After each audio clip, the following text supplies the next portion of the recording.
Francisco Solano López, o también conocido Mariscal López, que aparte de ser la calle del mejor club del Paraguay,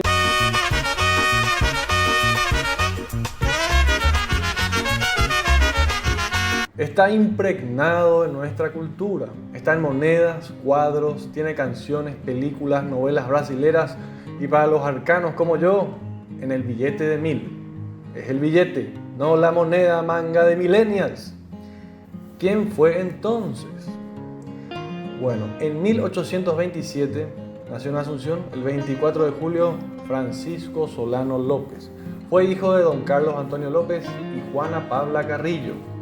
Vivió de manera acomodada en su juventud y recibió una excelente educación en su hogar por parte del maestro argentino Juan Pedro Escalada.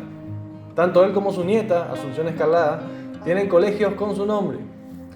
Francisco hablaba con fluidez el inglés y el francés y posteriormente estudió en las escuelas militares de Río de Janeiro y en Asunción, especializándose en artillería y fortificación.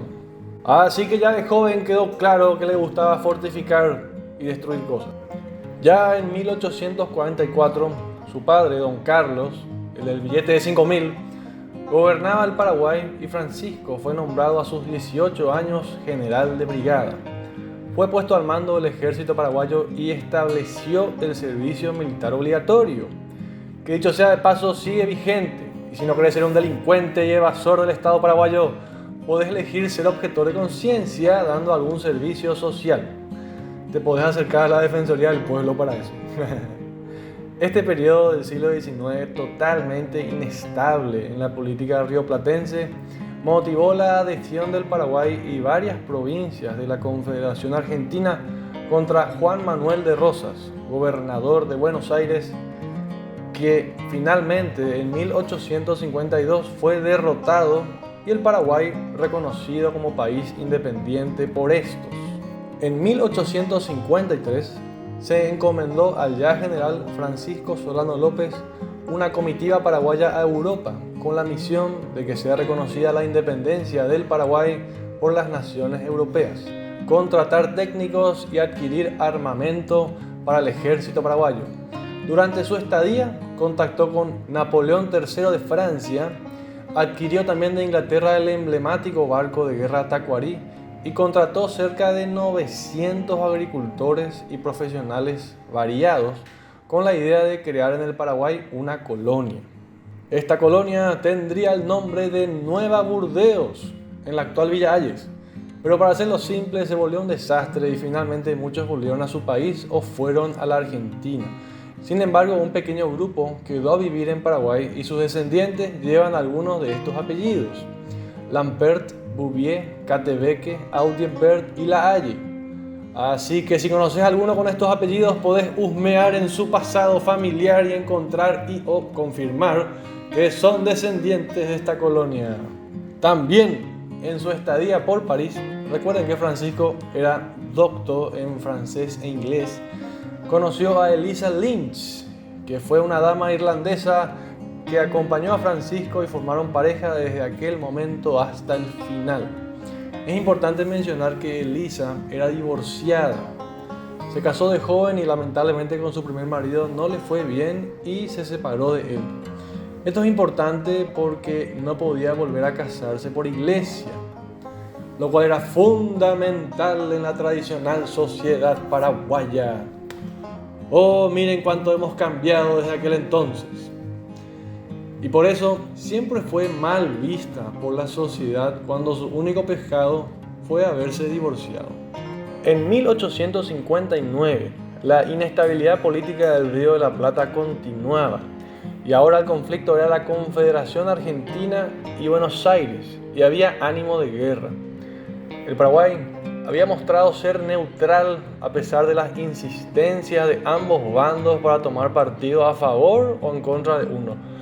Esta sólida neutralidad lo hacía un mediador ideal entre las partes del conflicto y así fue que el general Francisco Solano López, en calidad de ministro mediador, logró el 11 de noviembre la firma del Tratado de San José de Flores, lo que puso fin a la rivalidad y restableció la unidad del pueblo argentino. Y así fue que el Paraguay consiguió posicionarse como un hábil mediador de conflictos en la región. En 1862, de Don Carlos a Francisco, que estaba presente, hay muchas cuestiones pendientes a ventilarse, pero no trate usted de resolverlas con la espada, sino con la pluma, principalmente con el Brasil. Así fue como el 10 de septiembre fallece Don Carlos Antonio López. Para aquel entonces la independencia era reconocida por varios países vecinos y extranjeros, pero los límites aún no estaban determinados formalmente. Eso sería muy importante algunos años más adelante. Francisco Solano López fue nombrado presidente poco tiempo después. Ya era 1864, un año muy importante, pero primero les debo explicar lo que se conoce como el equilibrio del Río de la Plata. Es un pensamiento que guiaba a Francisco Solano López y que consistía en que debía existir entre los países vecinos y en particular con el Brasil y la Argentina un equilibrio de fuerzas. Si ese equilibrio se alterase, el Paraguay correría peligro de existencia. Ya para 1863 la inestabilidad política del Río de la Plata continuaba. En la República Oriental del Uruguay, muchos súbditos del Imperio del Brasil fueron despojados de sus bienes y expulsados del país.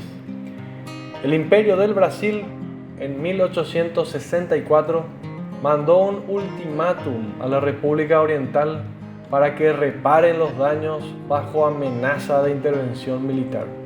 Fue básicamente esto. Uruguay, usted tiene en su territorio a súbditos brasileros y yo, como el Imperio del Brasil, voy a defenderlos. Esto alteraría el equilibrio del Río de la Plata y Francisco amenazó a su vez con intervenir si el Brasil invade al Uruguay. El Brasil invade de todas formas y se inicia la guerra con el Brasil. Ahora un breve resumen de la guerra. Solano López ordena al ejército ocupar el estado brasilero de Mato Grosso, que está al norte del río Paraguay. Se logró sin mucho sacrificio. Solano López solicitó el permiso de tránsito del ejército paraguayo por los territorios de la Argentina, esto con el fin de poder llegar al Uruguay. Y el presidente Bartolomé Mitre niega ese acceso. En base a ese rechazo, que fue interpretado por López como connivencia con el Brasil, el Paraguay declara la guerra a la Argentina en 1865 e invade Corrientes. El presidente argentino Bartolomé Mitre ante la población promete: en 24 horas en los cuarteles, en 3 semanas en la frontera y en 3 meses en Asunción. Todo un visionario que la vio mal. La efectiva invasión del Brasil hace caer al gobierno del Uruguay y el nuevo gobierno aliado del Brasil se le une contra el Paraguay.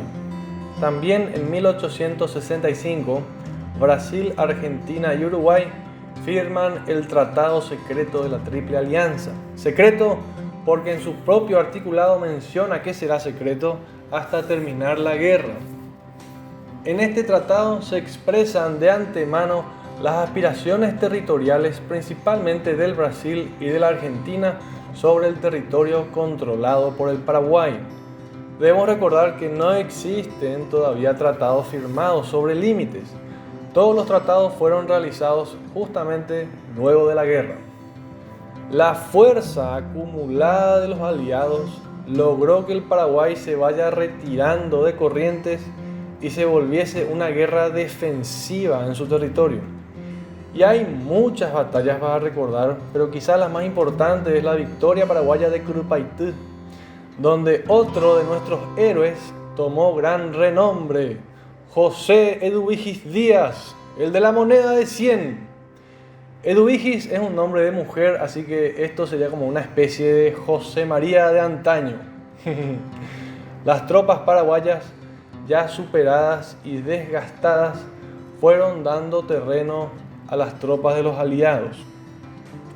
La guerra siempre es muy cruel y en esta en particular tenemos muchos eventos. Solo para mencionar algunos, tenemos la quema del hospital de sangre de Piribebuy, la matanza de niños de Acostañú, paraguayos convertidos en esclavos y más adelante voy a hacer uno exclusivo de la guerra. Finalmente, el mariscal Francisco Solano López, acorralado por sus enemigos en Cerro Corá, en el río Aquidabán, ya muy herido, se enfrentó con sable en mano y gritando: "Muero con mi patria" o "Muero por mi patria" a sus enemigos, recibió un balazo que lo mató. Era el 1 de marzo de 1870. En su honor, festejamos en Paraguay el Día de los Héroes. Así que espero les haya gustado, saquen sus propias conclusiones sobre este personaje de la historia paraguaya, pero por favor, no pasen vergüenza ajena interrumpiendo alguna obra de teatro. Nos vemos.